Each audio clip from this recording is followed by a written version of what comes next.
So we want to get through a few things so she can quickly talk about some content. So the check-in question today is one reflection about feedback. And this could be why it's so hard to give anything really, a good piece of feedback that you've had, just something that you've noticed, either in the week as we talked about feedback and that little exercises you tried to give it or receive it. Just something about feedback. Does anyone want to begin? Eileen. I just read the feedback sandwich article and I thought that was really interesting. And I was going, I guess, like in the part that she had mentioned that even though she took it a little personally, it's, to help you grow. I was like, that's very true. I think sometimes like you really just have to step away from it knowing that it's going to make you a better and stronger person in the end. Yeah, nice. Yeah, it's a very good article. Thanks, Mary. Thanks, Eileen. Who's next? Calvin. Just a quick observation. I had a meeting this morning and I observed someone giving feedback and I felt uncomfortable. So I'm not quite sure what observers get to do in that scenario, but yeah, just an observation as an observer. Yeah, thanks for that. Good observation. Thanks for bringing it. I'm typing the question in now, Susan. Who's next? Go Horatio, then Jenny. In my case, I guess it's a bit like maybe we are used to live and let live, and which in maybe in some cases is good, but in others is bad. I still didn't think about that much. Yeah, absolutely. And you've got a compliment in your t-shirt. Thank you. Jenny. Yeah, I was just thinking to what Brian said last week about making sure you ask if you can give someone feedback, and I just thought that was a good reminder. Yeah, for sure. And that might relate to what you said, Calvin. Did the person receiving, were they asked, did they give consent? Was it all of these things? Tom. I think it's hard to give feedback because you think that the person receiving it is going to be so blindsided. I think the reality is that because we're so egocentrically focused, it's even putting yourself in, like, we all crave feedback. And so it's funny that we quickly forget that it's often true of most others that they are also craving feedback. So there's a disconnect there between like the self-id and that, like that of others, and not being able to draw those same conclusions. Yeah. Wow. Thanks. Susan? I don't know, something in this round just pinged for me is I feel like there's something in listening more intently for opportunities to give feedback. I feel like oftentimes, like in conversation, I hear people say, what do you think? Or should I? And I think I don't always pick up on those cues there. So I think there could be something in, listening more intently for opportunities to give feedback or to gift feedback. Yeah. And I think we've got to be sure to be clear about what's implicit or like, in conversation or what do you think type feedback. And then like, okay, let's do an explicit feedback kind of process. Who else?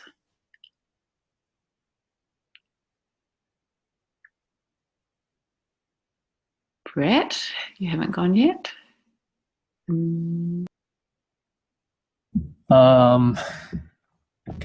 me think about what I want to say. I can go in the meantime. I've missed the beginning of what everyone said, so apologies for being late, and apologies if I'm repeating something that somebody else has said as well. I think for me with feedback, the reason it's most important is because it's kind of, short-term ease versus long-term ease. And so the ease of avoiding giving feedback in the short term does lead to long-term pain, I guess, because people repeat things that are maybe frustrating or incorrect, and it takes longer to resolve and fix in the long term. So I think that's why it's important. But I do find it hard because I would rather someone be happy and comfortable, and I'm inherently a people pleaser, so giving feedback is always a tricky thing to do. I don't want to offend someone in the short term, even if it will in the long term make them better, and avoid me blowing up as things build up in the short term over the long term. Yeah, really important to notice like how you are and how that affects you giving feedback as well.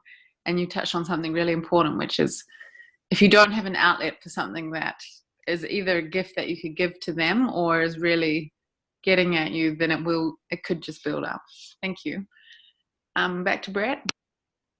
Yeah, so I think finding the opportunities and the right settings to give feedback can sometimes be a challenge, especially in such a decentralized organization like this, I think.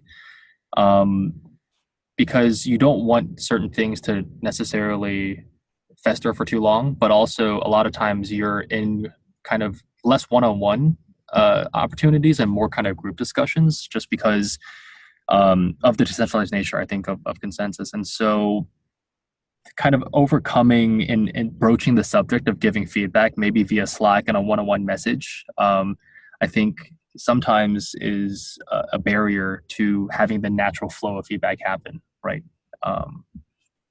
So just the observation, I guess.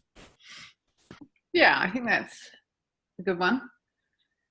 And I would also say, even in people, non-distributed organizations, it still doesn't happen as well. So it's a tricky subject.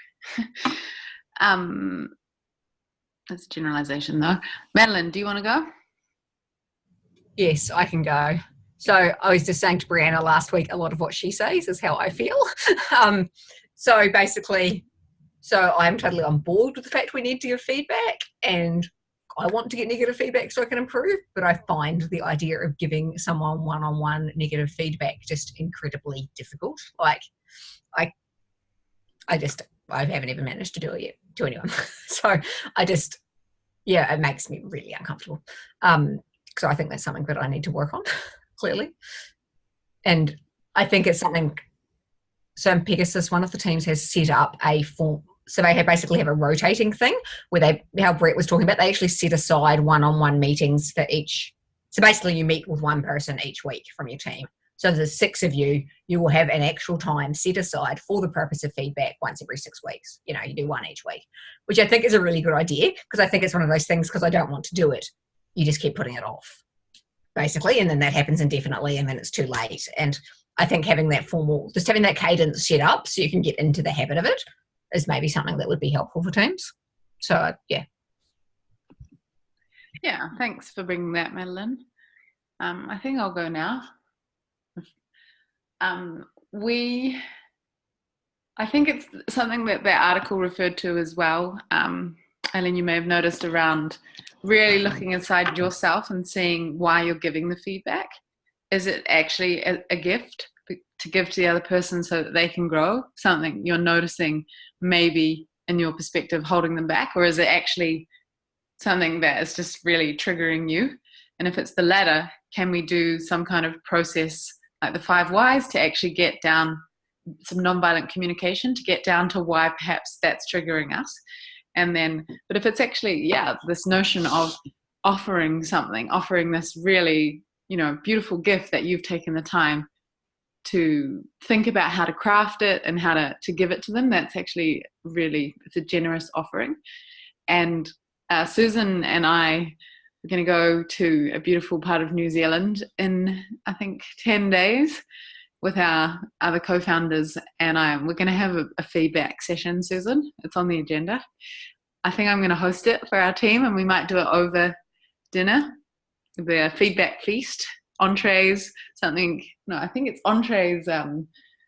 Something you've noticed, the main course. Okay, this is where we really get into some of the details on when you do this, and this is how I feel, and really getting down to it. And then dessert can be the very constructive gift.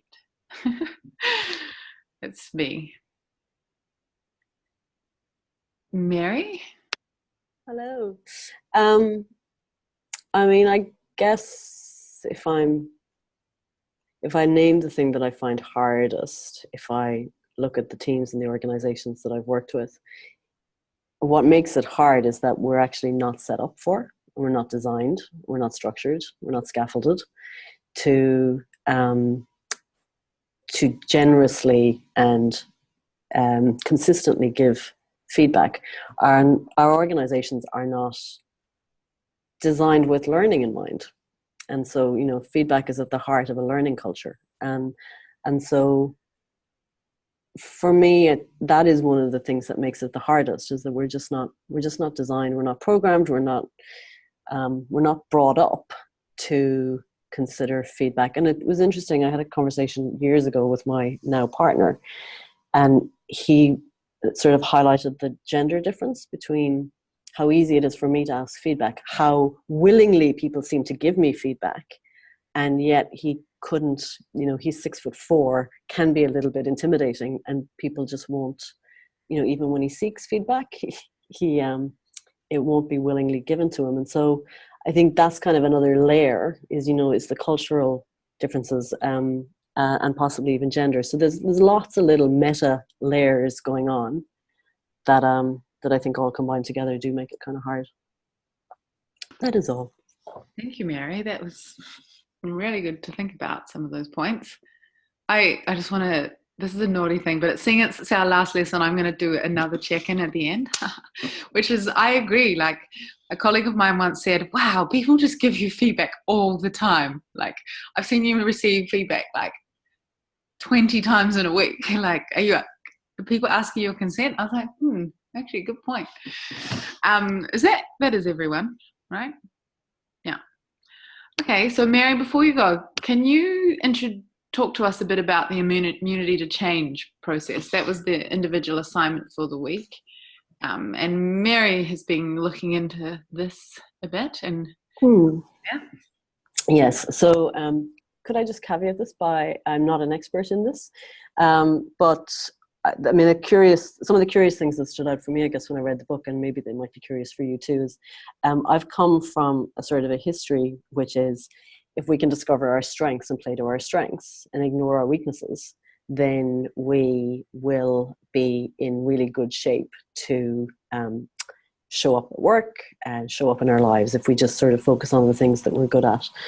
And I sort of did believe that for a long time. You know, why would you spend time working on improving your weaknesses? And a lot of our performance management type performance reviews look at focusing on weaknesses.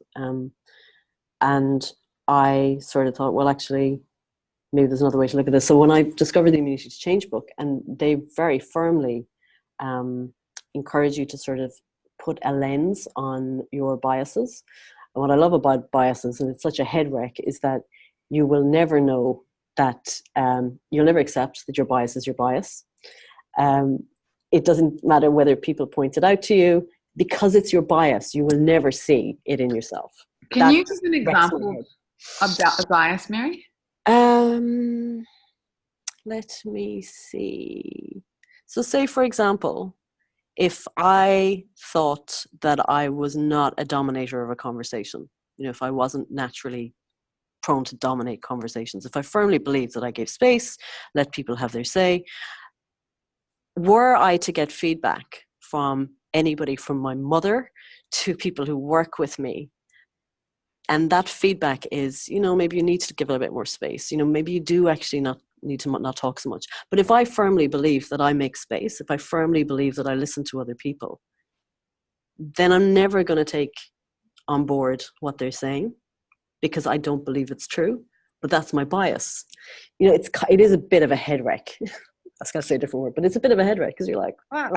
Anyway, so at the heart of this Immunity to Change book is the idea that if you as an individual take time to understand your biases and to understand how those biases and those weaknesses undermine you, and as a result undermine the people around you, if you can really make a commitment to discovering those, that ultimately you are on a pathway to better things.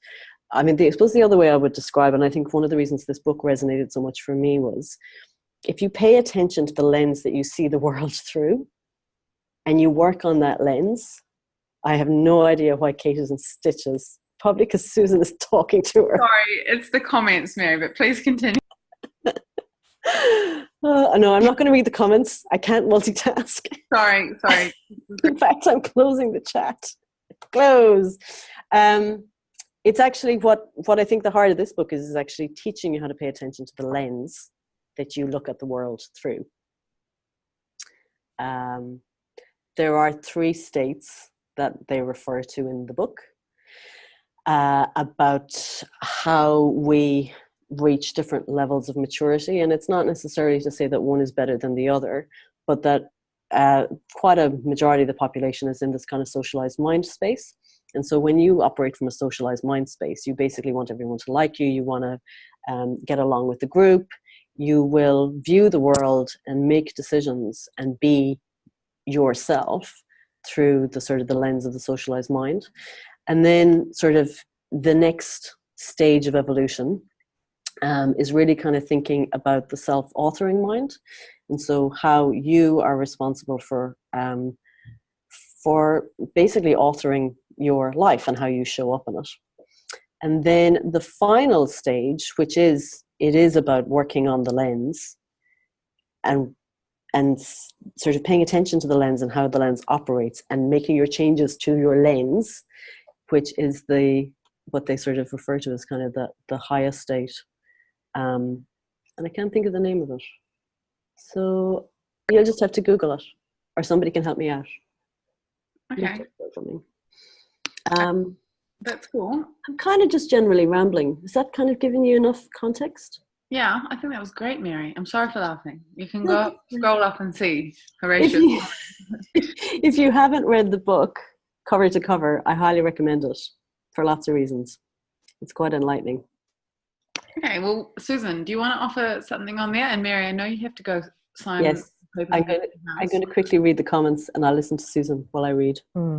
I think that the interesting thing for me about Robert Keegan is he's been at Harvard since the 1960s, and his theory of ongoing neuroscience-based continuous development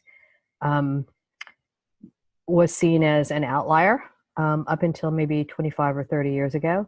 So the common belief in the 1960s and up probably through the mid-80s was that our psychosocial development stops basically when we mature physically.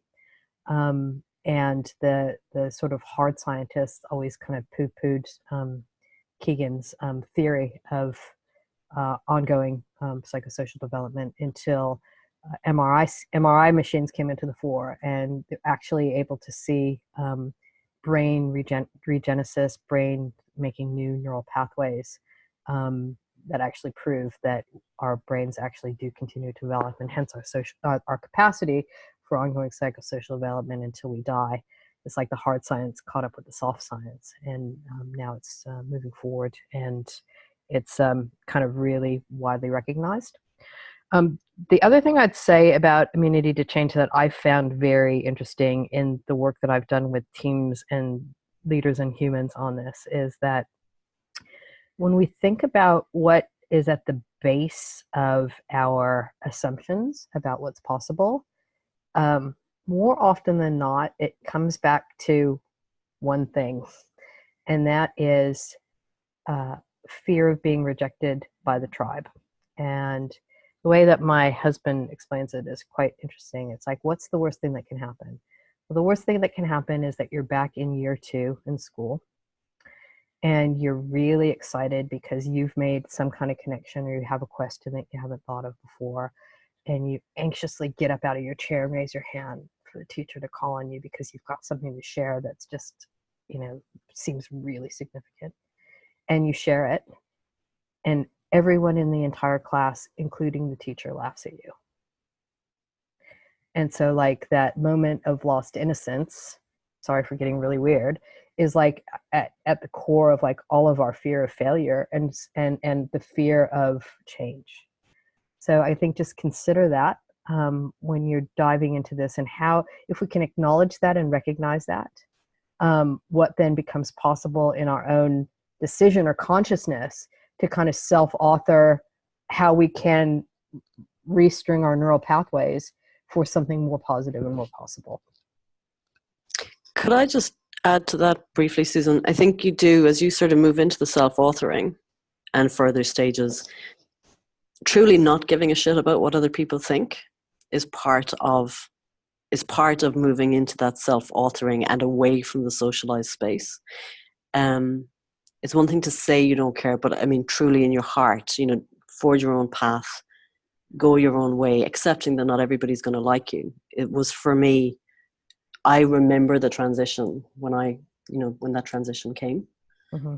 And not everybody gets there on that particular, which leaves you in the socialized space forever. And the last thing I'd like to offer here is that Keegan wrote a book that's been really fundamental to my life and understanding. He wrote it about 4 or 5 years ago, called An Everyone Culture Becoming a Deliberately Developmental Organization. And so for me, one of the principal reasons we do this work within self-organizing and self-managing organizations is because it becomes possible, and it's not possible to actually do this work of self-organizing without creating the spaces in the organization to do ongoing development, right? So one goes hand in hand with the other. And it's interesting, I don't know how many of you have read Reinventing Organizations, but Lulu himself said that, okay, this feels like the missing piece to my thinking around intentionalizing development in organizations to allow that transformation to happen. That's it. Okay, thank you both, Susan and Mary. And Mary, when is the date of the training at Harvard that you were thinking of going to? It is the 12th, 13th, 14th, and 15th of June, I think. Yeah. So fingers crossed I'm making. Pardon? Is Robert Keegan giving the training? There are 4 trainers in total. Keegan and Lashi, his co-author are both giving training. Yes. So fingers crossed I will make loads of money and send myself on a training course in June. Yeah. And on that happy note, I need to go buy a house. Bye. It's been so utterly lovely hanging out with you guys for the last 5 weeks. So thank you. I wish you all heaps and heaps of luck, and I'm sure our paths will cross again. Thank Bye. you. I'm going to leave now because I might cry. Bye. Mm-hmm.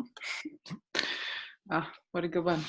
Okay, so do we want to just jump? There's some good comments coming through in this thread around, if you're becoming aware of your bias, does it still exist?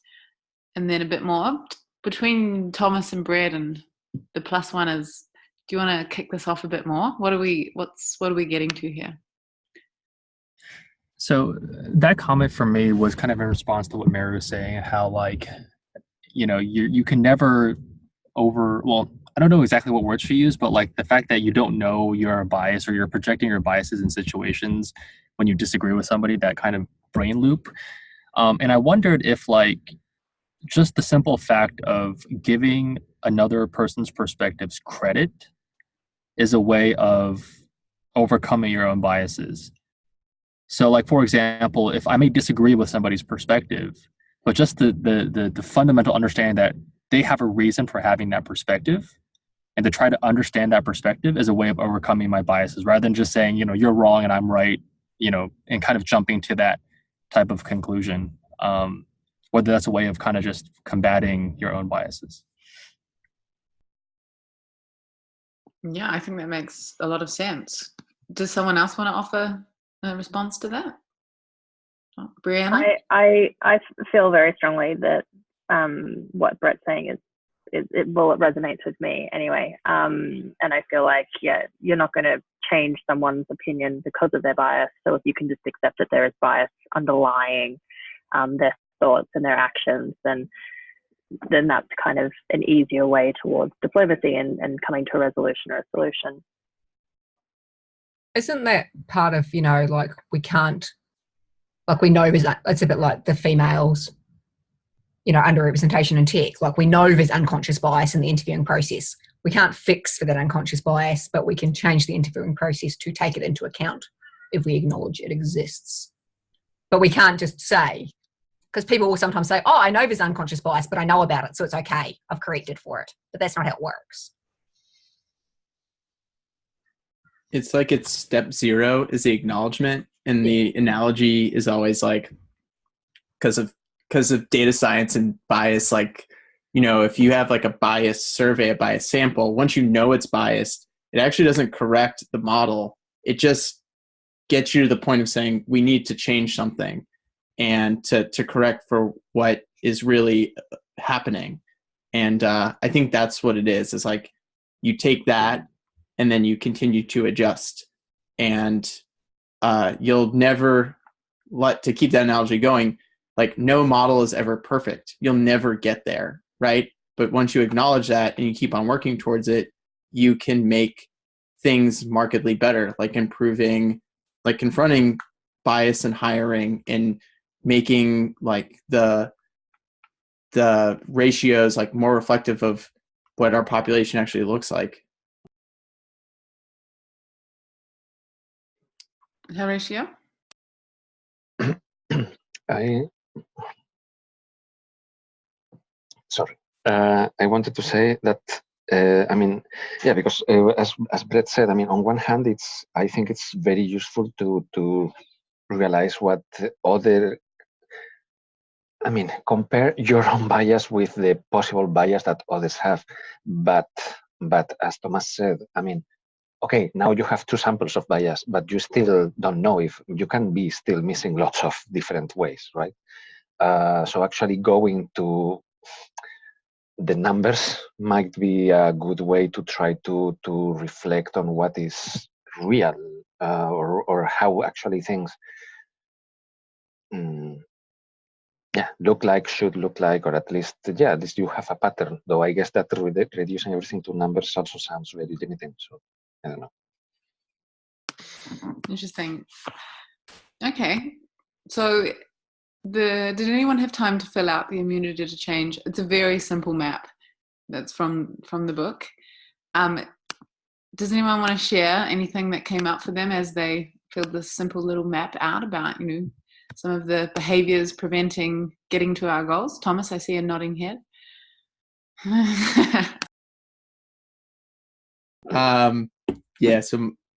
So mine was around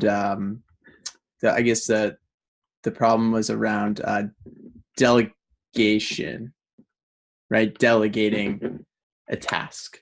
And I think to sort of just jump into like the fears, the parts of that, they're actually very similar to like the feedback fears, right? They probably stem from that. Is like, that is a great point, Susan. I will screen share this immunity to change map. So here we are. So delegating tasks on projects they work on to team members in an efficient manner.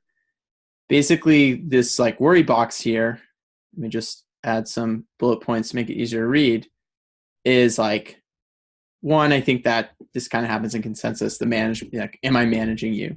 But 2 is like quality of work, right? So this feedback thing, if the quality of the work isn't up to a standard, then I have to have a difficult conversation, and that's really uncomfortable. And that prevents, this is like a cascading effect. Avoiding feedback has cascading effects down the line, like Brianna brought up.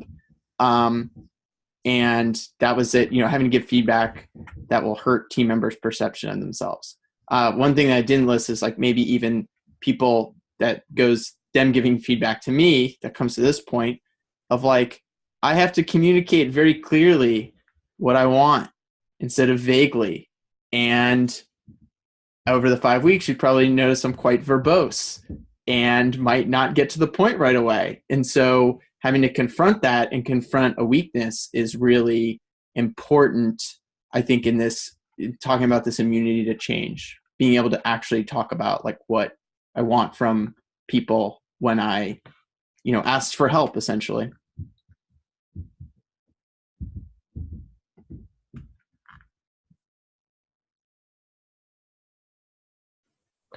I'd love to hear if anybody resonates with that, has comments. Tom, do you want to put it back up just for a second more, just so if anybody wanted to comment or think about it specifically? What was the most, did you find this easy to do or difficult, or what was the trickiest part and what flowed the most? It was surprisingly instant.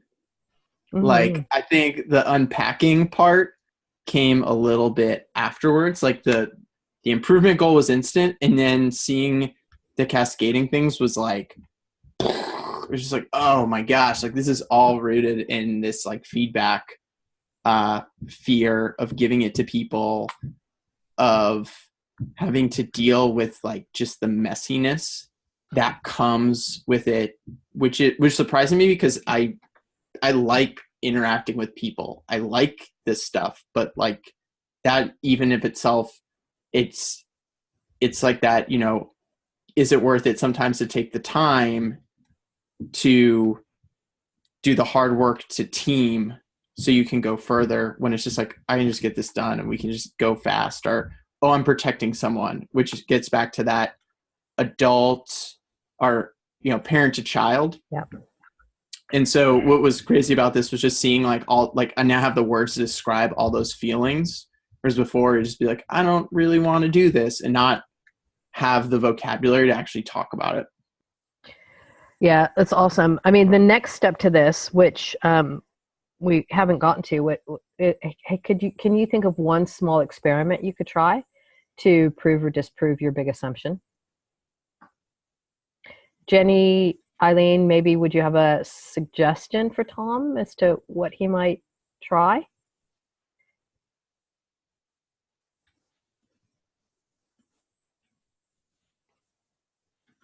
I mean, one thing I heard from you, Tom, was like you were talking about your verbosity, but so I think you do have the ability to specify what you do want from someone. But I see how that could be challenging. But if you just like actually lay it out there and just see if they can, I guess what I would do is like say what you think you want and then just see what it does produce. And that will help you, like if you think about what you said and see what you get, right? Maybe you change how you ask for it the next time or something like that. That's really good feedback. Thank you. Eileen, is anything coming up for you?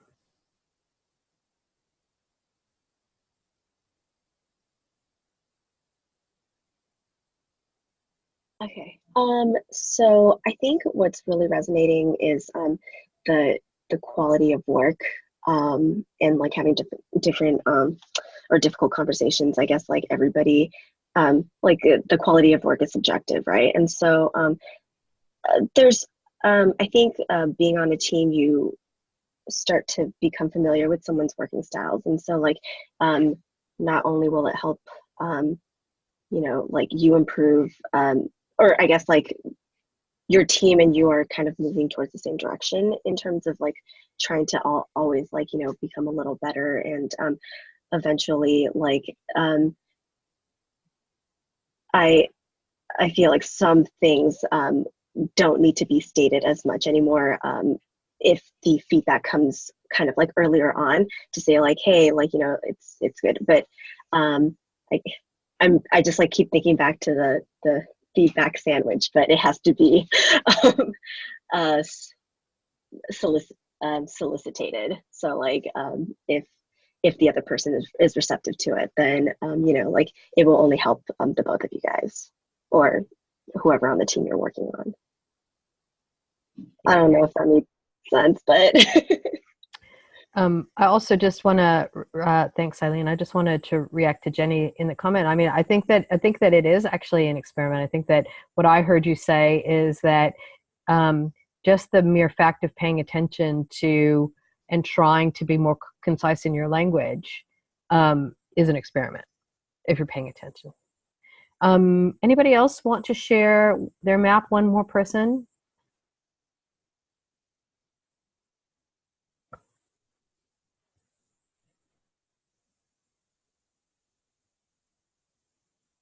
Maybe even if you haven't done the map and you don't want to share, you could like talk about, your, I suppose your immunity, the behaviors or your goal and the behaviors that work against it. I didn't manage to get around to doing the map, but a lot of what Tom said was true for me as well. So I like working with my teams. I want them to get better. I want everyone to get better basically. But because I hate giving negative feedback, I like doing it when there's positive things to suggest. Oh, maybe you could introduce retros. Maybe you could do this. Maybe you could do that. But if there's actual sort of structural problems or personality problems, I don't want to address that. So I think that's probably something that held our team back. So I think that's something I probably need to work on. And that thing about not wanting to overwhelm people, it's because it's that thing that it feels easy. It always feels easier in the moment just to do it yourself and get it done. But I guess that's the thing, you're prioritizing the short term over the long term. So I guess to be really clear about, what is my long-term goal here? Because just continuing to pick up all the stuff we want to get done is not actually helpful in the longer term. I mean, we're probably all a bit prone to it. Maybe not. Maybe I'm just projecting there. But yeah, a lot of what you said was true. Because I have thought about maybe writing some things up where I can see them and keep them in mind. Because I think that thing too, you do something like this and then you think, oh, I'm going to do this and I'm going to do this. But it's quite easy to fall back into your old habits. That's what we all do. I guess that's what we're talking about, that immunity change thing. But maybe writing down somewhere where I can see it, like this is the long-term goal of where we're trying to get to. And this thing I'm doing is not helpful. And I mean, this is something that I've thought about like as ongoing development circles, or if there is any energy for some sort of an alumni monthly working group, working on our immunity to change together is always a nice thing to start with. But I need to feel like, I think Kate and I both need to feel that there's some energy to do that kind of work. And then we'd be willing to set it up. But we don't have time to do that right now. So I'm going to hand back to Kate. Okay, so we'll spend the next 12 minutes continuing the feedback work, even though it was so painful last time. I just want to circle back on some of the key points that we kind of glossed over on Monday around feedback, and some of them are highlighted in the article that we shared.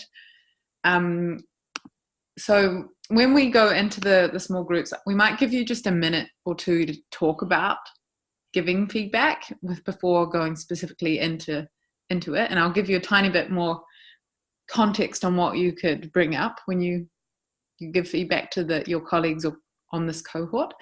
But I think the article and some of the best feedback processes I've been part of do start with that thing I mentioned in my check-in, which is really getting clear in yourself first. And this is not applicable to this particular tiny little format, but in general, get clear on what is it, why you want to give the feedback.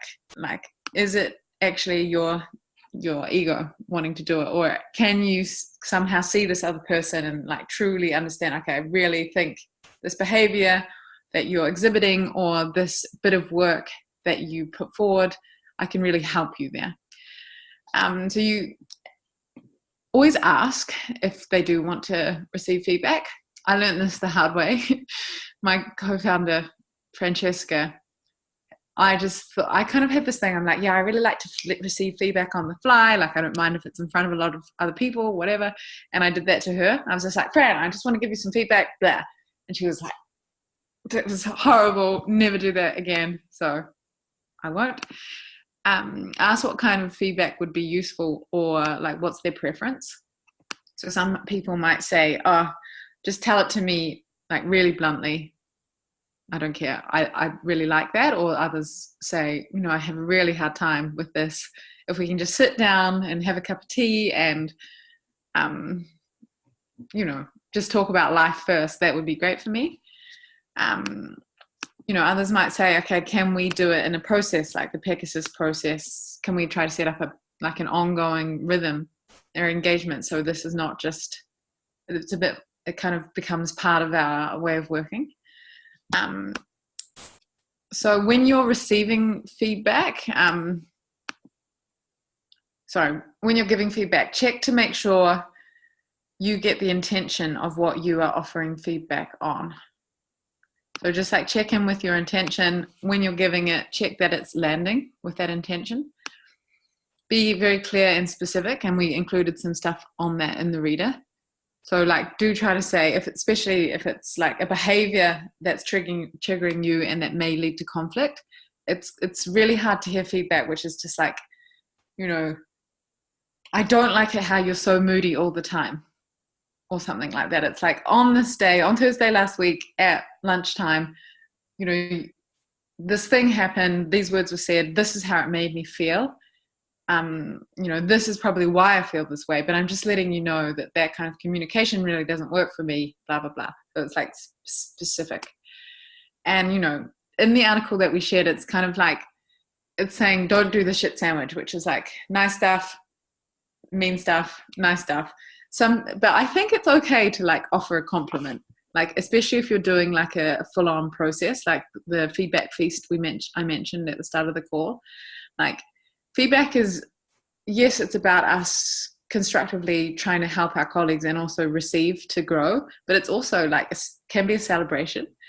Like, I really can't wait to give my colleague Francesca feedback next week, which is just like, I love the fact that when I hand her kind of a messy creative piece of work, she just makes it into something that is awesome, and it's just amazing. So we can like compliment each other as well.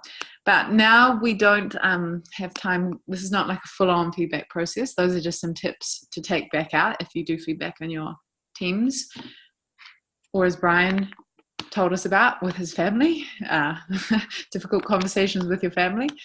But Susan, can you, I'm sorry, I wasn't looking at the comments. Can you organize us into the groups of 3, maybe with new people? Yeah, they are random. So I've done that already. So, well, there's going to be 2 groups of 3 and 1 group of 2. Okay, so we're going to keep it the same. So sorry, there'll be 2 groups of 2 and 1 group of 3. Alina's just doing feedback avoidance. No. Don't. So one person's going to offer, one person's going to receive, one person's going to observe. And, we've only been in this, we've known each other for 5 weeks.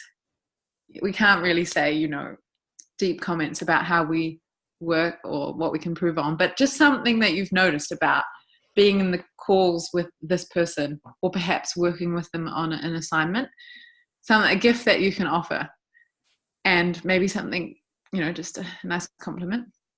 And you can have a minute to begin with in the group just to chat about feedback, because I haven't been able to dive into the comments in the chat. Does that sound okay? How much time, Kate, are we giving? Well, I think we've got 6 minutes, so we can probably do more with that than just one person give and one receive, right? And one. Yeah, I would say that if there are 2 duos and 1 triad, you should be able to give everybody feedback. So let's try. Okay, we'll be back at 8 minutes too. Yeah. Any questions? You can do it. Who you in a group? Oh yeah. Look at that cheeky little grin, Horatio. You're so funny. What? I think that's Friday, Horatio. I'm jealous. Horatio's at the co-work with air conditioning and giant mugs of free coffee. So nice. I've just got 2 questions. Tom, did you have any? And did anybody reply to your micro survey? As of yesterday when I checked, no. So, but that's some great information to take forward. Is like a deck that everyone just screen share Zooms is probably not going to get any feedback. So, email will be the next thing in the email communication. So we'll see how that goes. Did you present the slide, or did whoever present the slide make note of the fact that there was a micro survey? I did present the slide, and I don't remember, but I thought did say feedback in the upper right corner, but I might be misremembering. There's a recording, so I can check the tape. It. And then one more quick question, Brett. What's the status of sharing the wiki? So holding until Akila is able to spend some time in the doc and make her updates. She wanted to do so. So basically, once she gives the go-ahead, then I'll send out those messages in 2 channels we're planning on. One is the SO Dojo, and the other is the Consensus Members channel. And the message is crafted a little bit different for each channel. Great, thanks. And then one more noticing, we've already got 10 signups for the next cohort, which is going to be sort of MENA, Euro, East Coast centric. So if anybody knows anybody, just ping them and say spaces are going quickly, so get in there.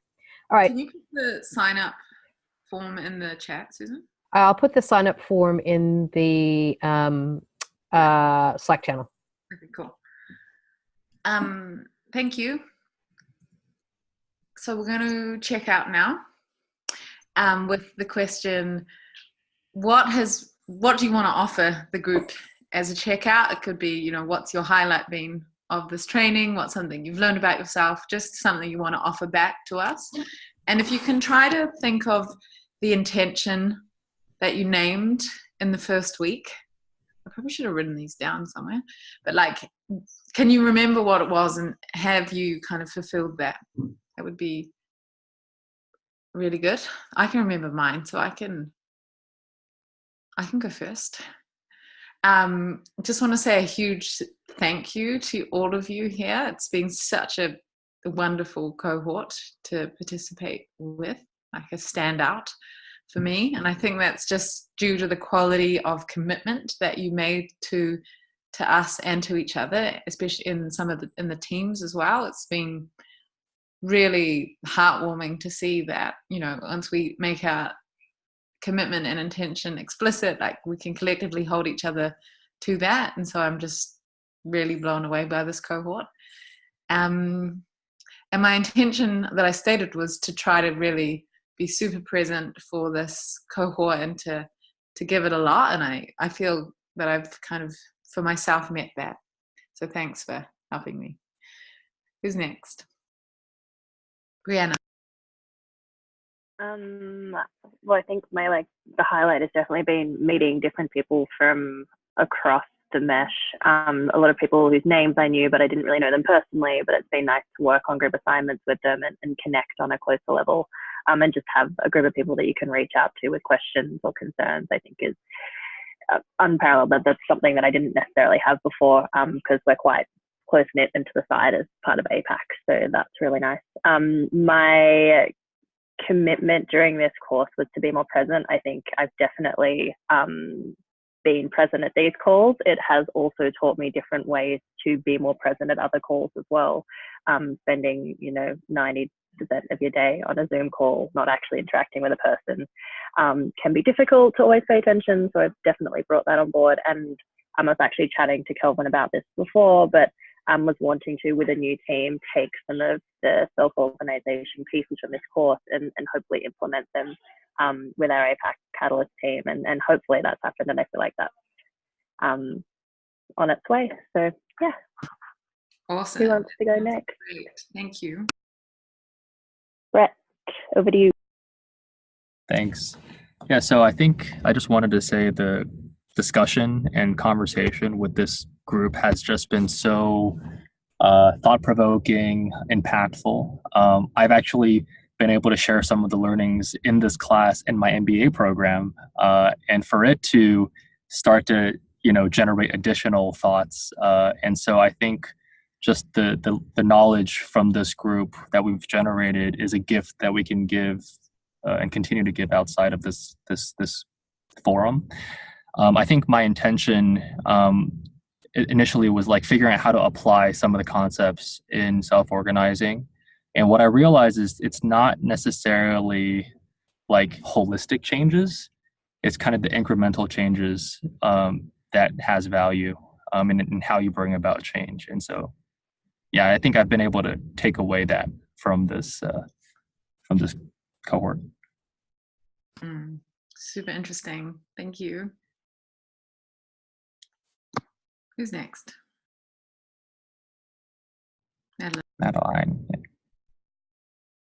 I'm going to partly repeat what Brianna said. It's been great to meet other people. I don't know if it's because we're a spoke, but it's really hard to kind of realize what other groups and people outside of your own group and like at Consensus are doing. And I've actually reached out to people that I've met on this course for work-related things, like nothing to do with the SO course. So that's been a huge unexpected benefit. And then from the course, I think just having sort of my perspectives challenged and hearing what other teams do. I went away last week after saying I wasn't really sure about that whole bringing your whole self and just talking about how crazy you were. And then I went away and read the article about how everyone's doing a second job of basically covering up what they're really like. And when I read that, I was like, oh my God, that's pretty much described every working mother I know. So just the idea that, you know, you could just release so much like energy by not having to do that. And then you could, you know, funnel that into getting brave enough to give feedback. So yeah, and I'm going to address the feedback issue. Thank you, Madeline. Thanks a lot. Susan. I can't remember what my intention was at the beginning, but I think that in addition to everything everybody else has said about this cohort being, I don't know, something like special, I really enjoyed working back directly with Kate here, because we've been running this program in various iterations for 2.5, almost 3 years. And we've kind of been scaling it out so that we're not always working with each other. So I've just really appreciated the opportunity to do that again and continue to learn from my colleague and everybody else. So that's me. Thanks.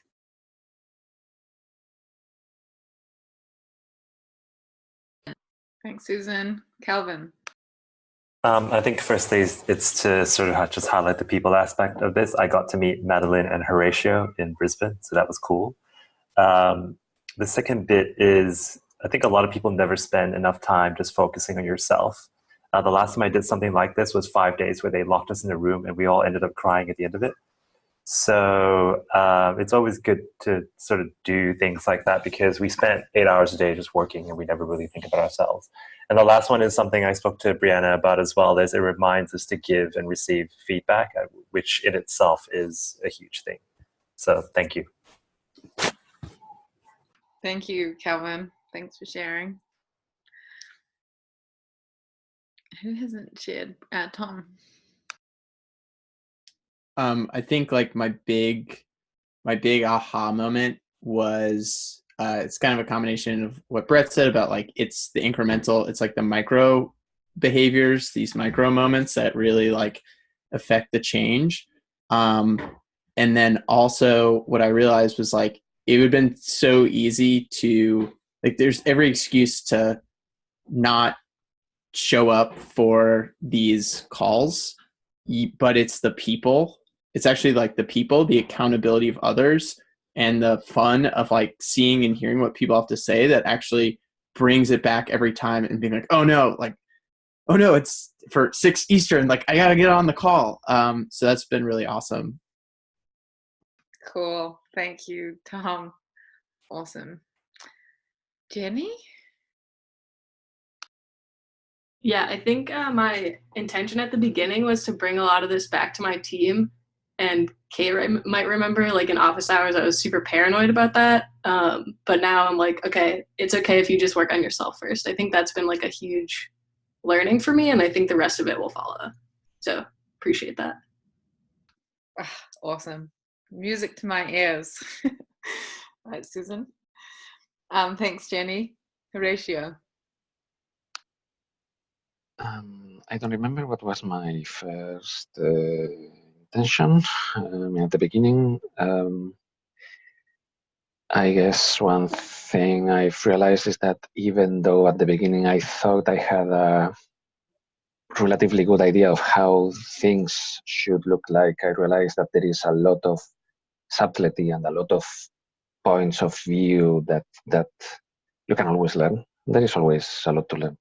And it's very interesting that I don't remember if it was Brett who mentioned it, but the thing that we are here 8 hours a day working, and I mean, it's necessary to do this, I think. Thank you, Horatio. Thanks, everyone. It's really been such a pleasure. And we are going to kick off an alumni group just to get that happening. And we'd love, and we'll have a first meeting in maybe 3 weeks or so with all the other people that have been on the course. And I'd love to see all your faces. And in that call, we'll kind of discuss what we could do together as an alumni group. And perhaps that's bringing on, you know, a big name and self-organizing, or perhaps it's doing something else just with the alumni. We don't know yet. Susan? Yeah, definitely. Okay, sorry, we're going over time, but just, yeah, thank you all. Yeah, thank you so much. And we normally have a drink, but it's not quite wine time yet, but pretend we have a cocktail. Then Buddhist, Susan. Let's. Oh. It always is wine time. See ya. Thank you. Bye. Bye. Bye. Thank you.